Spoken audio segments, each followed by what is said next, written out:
lorsque Jules II accède au pontificat, il se refuse à s'installer dans les appartements d'Alexandre VI, et choisit d'aménager les siens, au second étage dans l'aile nord du palais apostolique, donnant sur la cour du Belvédère.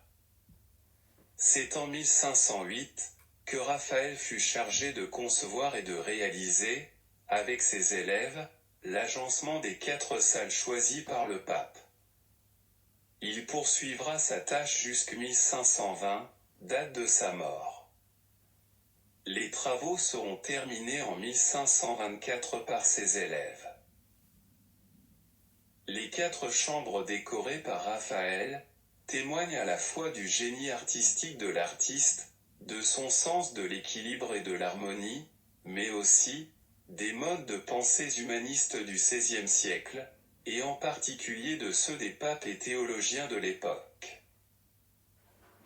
Au XVIe siècle, la pensée théologique dominante reste celle de saint Thomas d'Aquin, inspirée en grande partie d'Aristote. L'Église considère que la foi et la raison, non seulement ne s'opposent pas, mais sont 2 formes complémentaires d'une même vérité universelle venant de Dieu. Pour saint Thomas d'Aquin, l'être humain est doté d'une raison limitée, qui ne lui donne que la capacité d'observer le monde sensible, et d'utiliser son aptitude à la déduction et à la logique, pour en tirer des synthèses applicables uniquement au monde qui l'entoure. Par contre, la foi est un don de Dieu, qui permet de mettre à la portée de l'être humain des concepts que son esprit limité est incapable de comprendre par sa seule logique. Selon saint Thomas d'Aquin, la complémentarité entre les 2 notions est double. Sans la foi, la raison ne peut pas connaître l'essence des choses car ces vérités sont pas à sa portée.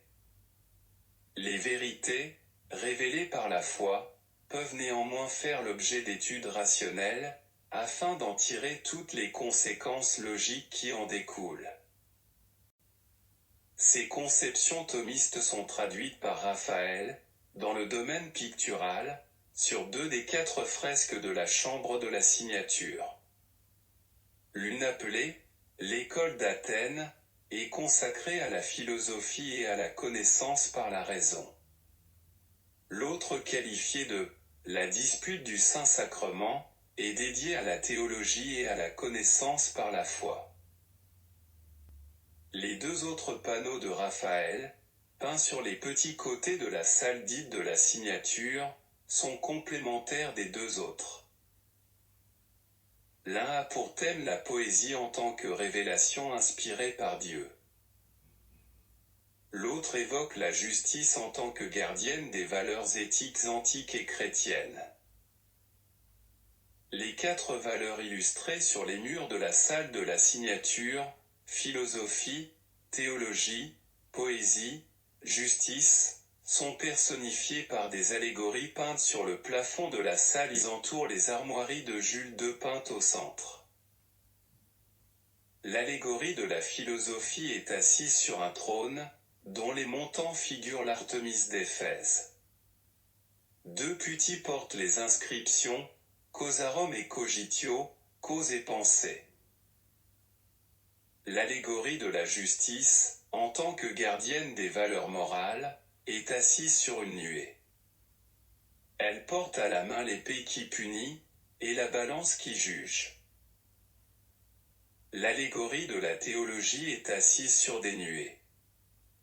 Elle est flanquée de 2 putti portant les inscriptions « Divina Ruere et Notitia », mention des choses divines. L'allégorie de la poésie, assise sur des nuées, est encadrée de 2 putti, avec une inscription signifiant « Inspiré par Dieu ». Entre ces figures allégoriques sont représentées des scènes les illustrant. Entre la philosophie et la poésie, est figuré le mouvement des astres. Un homme fait tourner les sphères célestes. Il témoigne de ses connaissances astronomiques et de sa découverte poétique des harmonies universelles. entre la poésie et la théologie, et décrit le supplice de Marsyas, puni par Apollon pour avoir osé défier le dieu, en se proclamant supérieur à lui, au niveau de son talent poétique et musical. Entre la théologie et la justice, est représenté le péché originel. Adam et Ève sont punis pour avoir désobéi à la loi édictée par Dieu. Entre la justice et la philosophie, est peint le jugement de Salomon. Il témoigne, dans cette scène, à la fois, de son sens de la justice, et de sa capacité à raisonner justement. Le décor de la fresque appelée l'école d'Athènes est conforme aux concepts artistiques de la Renaissance. Il se compose d'un assemblage de tous les éléments architecturaux caractéristiques de l'Antiquité romaine. C'est ainsi qu'on y trouve des pilastres encadrant des niches, des voûtes à caissons, un tambour d'une coupole en construction. Ce décor fait songer aux plans élaborés par Bramante pour la basilique Saint-Pierre de Rome.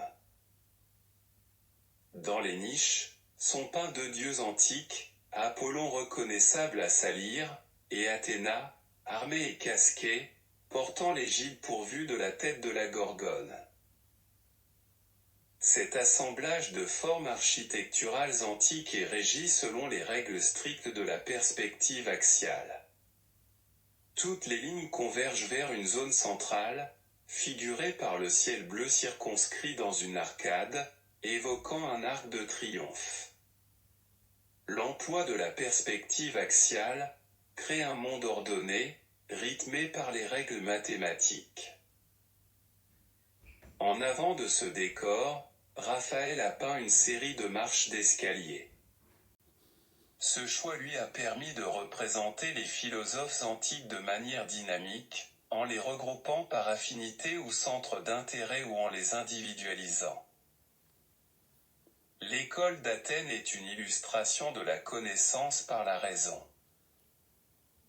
L'analyse de ce tableau peut s'effectuer à partir du seul constat esthétique. Pourtant, il me semble bien plus intéressant de le replacer dans les mentalités de la Renaissance à deux points de vue. D'abord, en observant la manière dont Raphaël a su exprimer les théories philosophiques, en prêtant aux grands penseurs antiques des attitudes caractéristiques de leur idée. Ensuite, en déduisant de ces attitudes, les concepts antiques que la Renaissance mettait en avant, soit pour les utiliser dans leur recomposition de la pensée chrétienne, soit pour les réinterpréter.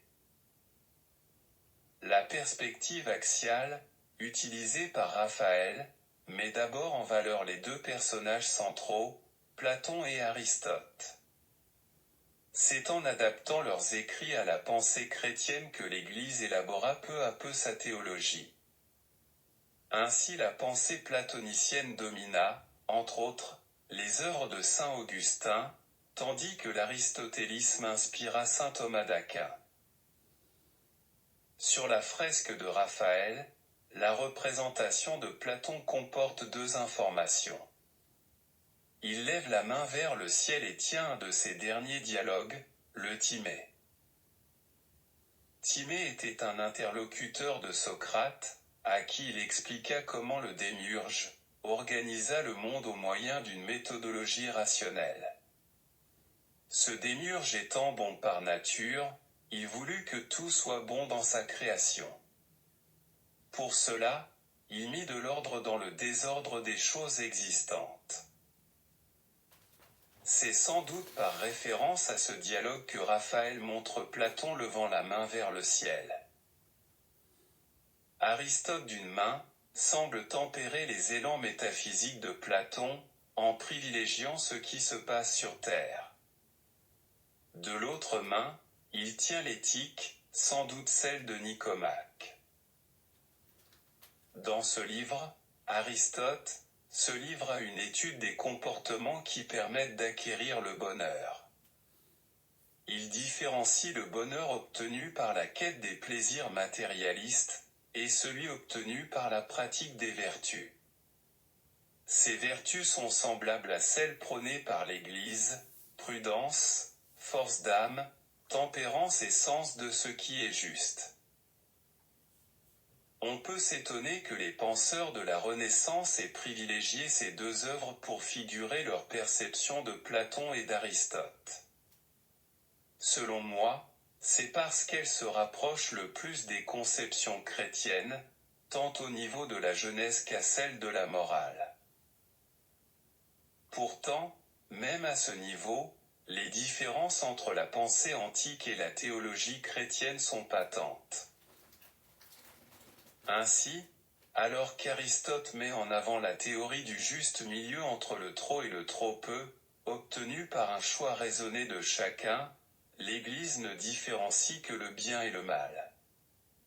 En outre, l'objectif fixé aux hommes est totalement différent. Pour Aristote, c'est l'obtention du bonheur sur terre; pour l'Église, c'est le salut éternel. Selon moi, les autres philosophes sont répartis en trois groupes tandis que trois d'entre eux s'individualisent nettement sur la fresque, du fait de l'originalité de leur pensée. Un premier groupe, entourant Socrate, est en pleine discussion. La méthode socratique, relatée par Platon, est appelée maïeutique. Elle consiste plus à écouter qu'à enseigner. En posant des questions judicieuses, Socrate oriente ses interlocuteurs dans leurs réflexions, afin de leur permettre d'évoluer en abandonnant leurs a priori primitifs, en prenant conscience de leurs contradictions, et en les amenant à redécouvrir les vérités qu'ils ont en eux. Parmi les interlocuteurs de Socrate, figure un guerrier, ce pourrait être Alcibiade. De la même manière que la pensée éthique d'Aristote, la méthode socratique est très différente de celle prônée par les chrétiens. Socrate veut, en effet, éveiller les consciences par la voie de la raison sans leur imposer une quelconque doctrine. Le deuxième groupe est assemblé autour de Pythagore. Un jeune garçon présente à Pythagore une ardoise sur laquelle le philosophe a fait des calculs, qui ressemblent à ceux de l'accord musical. Pythagore, après avoir terminé sa recherche sur l'ardoise, recopie le schéma sur son livre. Les théories de Pythagore et de l'école pythagoricienne sont basées sur la primauté des nombres et de leur rapport entre eux.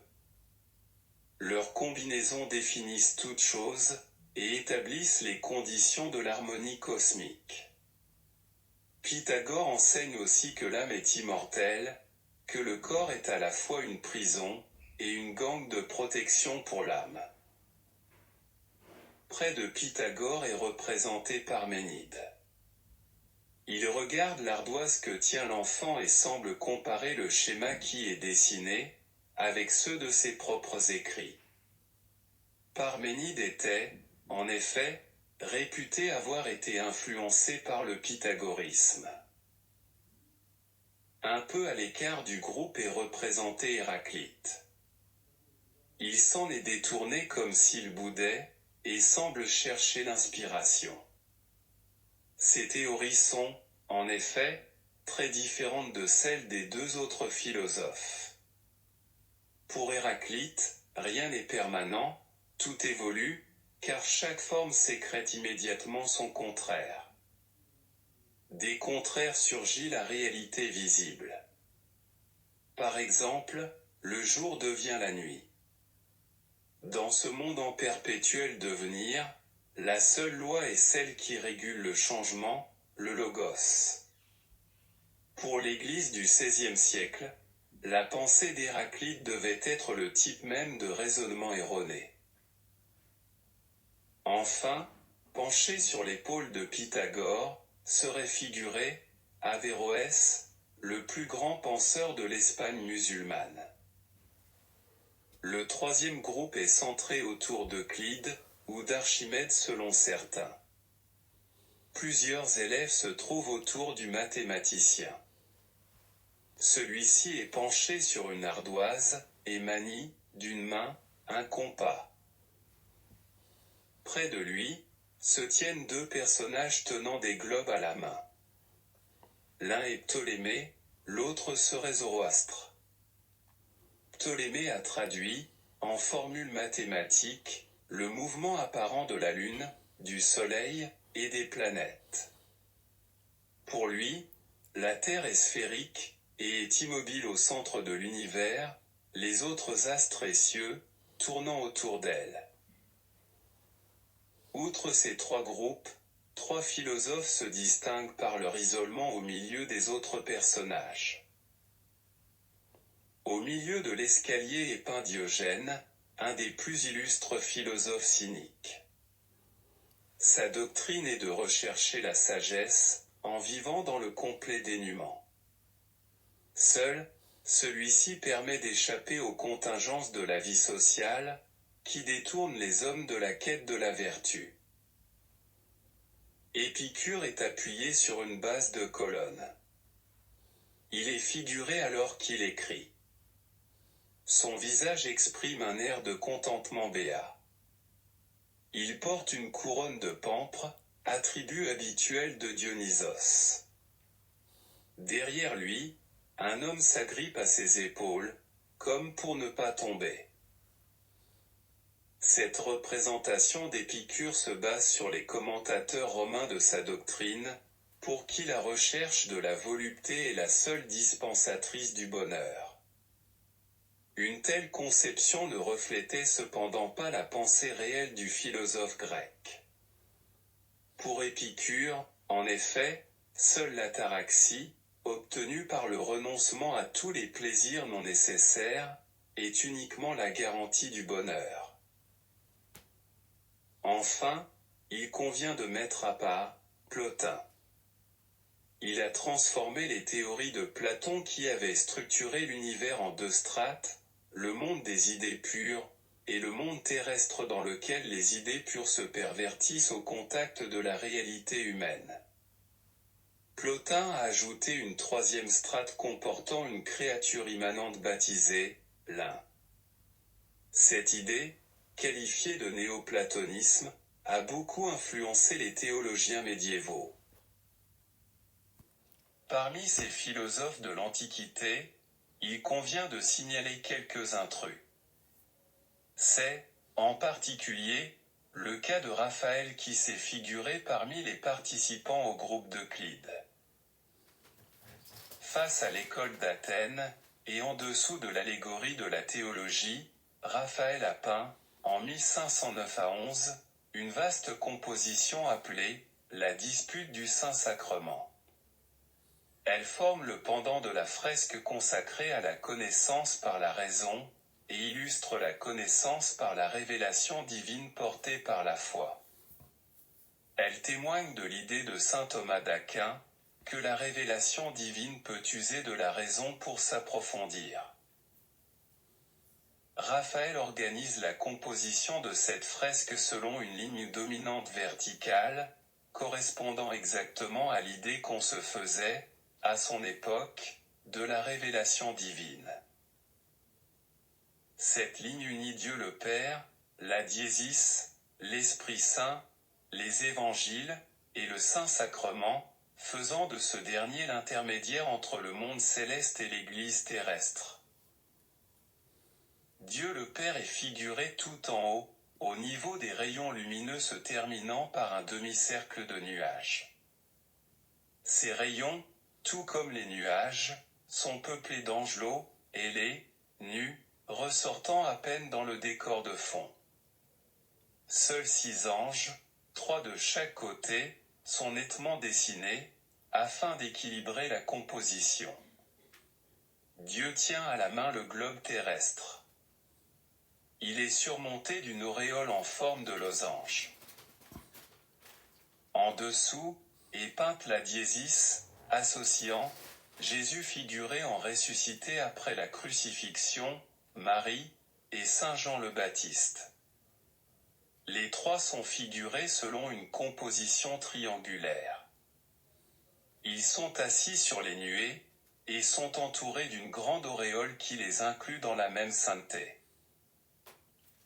De part et d'autre de la diésis, sont assis, sur des nuées, 12 personnages représentant quelques figures dominantes, ayant témoigné de leur présence, dans les Anciens et Nouveaux Testaments. Ainsi sont figurés Saint Pierre et Saint Paul, Adam et Abraham, Saint Jean et Matthieu, David et Moïse, Saint Étienne et Saint Laurent martyr, et enfin Jérémie et Judas Maccabée. En dessous, autour de la colombe du Saint-Esprit, sont peints 4 anges arborant les 4 évangiles.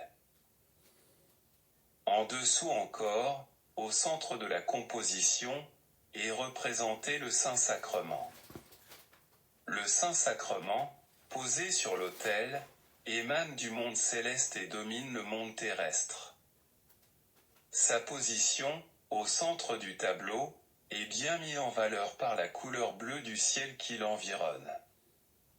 Il est, à la fois, le témoignage du lien qui unit Dieu à l'humanité par la révélation, et du lien qui unit aussi l'humanité à Dieu, grâce à la foi. De part et d'autre de l'autel, figurent les protagonistes de ce que Vasari a appelé la dispute du Saint-Sacrement. Cette dispute illustre exactement la pensée de saint Thomas d'Aquin. La théologie a pour but d'approfondir et d'expliciter, au moyen de l'outil raison, tout ce qui, dans la révélation, pourrait paraître obscur aux yeux des hommes, et conduire à l'éclosion de dangereuses hérésies. L'exemple du Saint-Sacrement est, à cet égard, probant.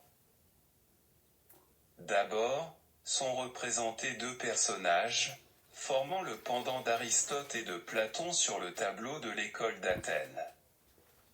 L'un a le bras levé vers le ciel, l'autre montre le Saint-Sacrement. Près d'eux sont assis les 4 docteurs de l'Église. D'un côté sont peints le Saint-Pape Grégoire Ier et Saint Jérôme. De l'autre, sont figurés Saint Augustin et Saint Ambroise. Saint Jérôme tient un livre à la main et semble se documenter. Saint Grégoire tient aussi un livre à la main, mais il en a abandonné la lecture pour lever le regard vers le ciel. Saint Augustin porte un livre fermé sur ses genoux, et semble dicter un texte à une jeune fille qui se tient près de lui sur les marches d'escalier. Quant à saint Ambroise, il lève le regard vers le ciel, à l'instigation du personnage levant le bras. Sur le sol, se trouvent de nombreux livres qui ont été préalablement consultés par les 4 docteurs de l'Église. Les discussions des 4 docteurs de l'Église se réfèrent à un débat qui a agité le monde chrétien, à propos de la présence du Christ dans l'hostie. Les uns, comme saint Ambroise et saint Augustin, pensaient plutôt que le Christ y était présent spirituellement. Les autres, comme saint Grégoire, pensaient, au contraire, que la présence du Christ était réelle dans l'hostie, le pain devenant réellement le corps du Christ lors de l'Eucharistie. Au premier, on montre le ciel afin de les convaincre de la présence réelle, au second, on montre l'hostie. Le débat sera définitivement tranché en faveur de la présence réelle, par le concile de Latran de 1215, tenu sous le pontificat d'Innocent III. Saint Thomas d'Aquin en fournit ensuite la justification théorique, en s'appuyant sur les écrits d'Aristote, et sur sa différenciation entre l'essence des choses, et son apparence éphémère. On peut aussi reconnaître saint Bonaventure, un franciscain disciple de saint François d'Assise, Dante couronné de laurier, et le pape Sixte IV qui appartenait à la famille de Jules II. Passons maintenant à la description des peintures des 2 petits côtés de la salle de la signature. Ils sont placés sous l'égide de la poésie et de la justice. Sur ces 2 parois, Raphaël a dû composer avec la présence de fenêtres. La fresque principale est située au niveau de l'arcade, 2 panneaux encadrent les rebords de la fenêtre. La représentation du Parnasse est placée sous l'allégorie de la poésie. La scène représente le mont Parnasse, résidence de l'Apollon Musagète, et des Muses. Au pied du dieu, coule la fontaine de Castaldi. La composition s'organise en 5 ensembles matérialisés par les arbres. Le premier groupe comporte Apollon et les Muses. Au premier plan de ce premier groupe, sont assis 3 personnages. Au centre, est figuré Apollon jouant de la lyre de Braccio, un instrument médiéval à la mode au XVIe siècle. De part et d'autre du dieu sont assis Calliope et Erato. Calliope est la muse de la poésie épique, elle tient une sorte de flûte à la main. Erato, muse de la poésie lyrique, tient une cithare. Derrière ce trio, se tiennent les 7 autres muses, seules se différencient Melpomène, portant un masque tragique, et Thalie portant un masque du théâtre comique. Apollon et les muses entonnent un chant, que rythment les instruments et les voix. Cet orchestre illustre bien la pensée de Pythagore sur la musique, témoin privilégié de l'harmonie universelle. Tout autour du chœur des muses, se tiennent les plus illustres tenants de la poésie, tant antique que de l'époque de la Renaissance. Ils sont au nombre de 18, répartis en 4 groupes et sont, sauf un, couronnés de lauriers. Le premier groupe, situé à gauche des muses, et représentant la poésie épique, se reconnaît assez bien. Il comprend Homère, levant les yeux vers le ciel, ainsi que Dante et Virgile, qui semblent discuter, derrière Homère, de leur long périple vers Béatrice dans la Divine Comédie. Le deuxième groupe, en contrebas du premier, rassemble les tenants de la poésie lyrique.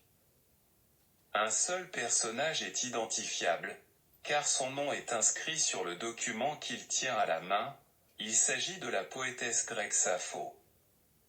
Pour les autres, on en est réduit aux hypothèses, en citant Ovide, Horace, Plutarque, Pindare, Tibulle, ou Catulle. À droite des muses, un groupe de poètes pour lesquels les identifications sont contestables. Enfin, en contrebas sont figurés les 3 plus grands tragédiens grecs, Échille, Sophocle et Euripide. De part et d'autre de la fenêtre, sont figurés 2 motifs en grisaille. À gauche, Alexandre de Macédoine fait placer dans un coffre les poèmes homériques pour les conserver. À droite, Auguste s'oppose au fait qu'on brûle l'Énéide, comme l'avait demandé Virgile par testament, sous le prétexte que l'œuvre n'était pas terminée. Face à la description du Parnasse, le petit côté, placé sous l'allégorie de la justice, comporte, dans la partie supérieure de l'arcade, une évocation des vertus cardinales et théologales. Une corniche porte un entablement sur lesquels sont assises 3 des 4 vertus cardinales, disposées selon une composition triangulaire. À gauche, est figurée l'allégorie de la force d'âme et du courage, elle est coiffée d'un casque, porte un lion sur ses genoux, et tient une branche de chêne. Au centre, est figurée Prudentia, au sens de prudence mais aussi de discernement. Elle regarde un miroir que lui tend un putti. Sur sa poitrine est figurée une tête ailée. À droite est peinte l'allégorie de la tempérance, au sens de maîtrise de soi. Elle tient un mors de cheval symbolisant le chemin du juste milieu qu'on doit suivre. La 4e vertu cardinale, la justice, est figurée sur la voûte dominant la scène. 5 putti complètent la fresque. 3 d'entre eux représentent les vertus théologales. La charité cueille les fruits de l'arbre pour les distribuer, l'espérance tient un flambeau, la foi lève la main vers le ciel. Ces putti corrigent, par leurs mouvements gracieux, la rigidité de la composition triangulaire. On retrouve dans cette fresque mettant en scène les vertus, la conjonction entre les pensées antiques et chrétiennes. Les vertus cardinales sont un héritage antique, par contre, les vertus théologales sont chrétiennes. De part et d'autre de cette fenêtre, sont peintes 2 niches encadrées de pilastres. En avant de ces 2 niches, sont figurées 2 scènes complétant la description des vertus, en évoquant le règne de la loi. À gauche, Tribonien, un éminent juriste de l'époque de Justinien, remet à l'empereur le digeste, la compilation de toute la jurisprudence romaine ayant force de loi. Devant la niche de droite est représenté le pape Grégoire IX bénissant les décrétales qu'il vient de faire rédiger, en rassemblant toutes les lois canoniques existantes à son époque. Grégoire IX est figuré sous l'aspect de Jules II. À ses côtés, se tiendraient 3 cardinaux qui devinrent papes, Léon X, Clément VII et Paul III.